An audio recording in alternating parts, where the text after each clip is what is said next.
చాగంటి సోమయాజులు గారని ఓ మహానుభావుడు ఉండేవాడు. ఆయనకు ఓ కూతురు ఉండేది. ఆవిడ పేరు తులసి.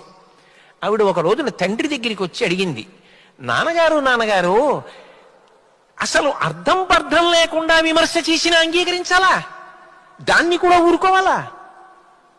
మీరు తొందరపడకమ్మా అంటారేమిటి నాన్నగారు ప్రతిదానికి అని అడిగింది.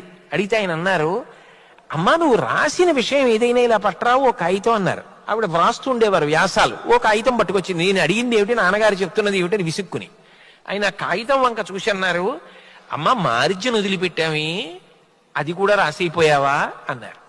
ఆ అమ్మాయింది, నాన్నగారు కాగితం అంతా రాసేస్తే అందంగా ఉండదు, మార్జిన్ వదిలితేనే అందంగా ఉంటుంది నాన్నగారు అంది. అమ్మ కాగితం మీద 10 వాక్యాలు వ్రాయవలసి వస్తేనే మార్జిన్ వదిలేవే, జీవితం అందంగా ఉండాలన్నా మార్జిన్ వదలాలమ్మా. అక్కర్లేని విషయాలు నీ మీద అన్నవాళ్ళని వదిలేయడం కూడా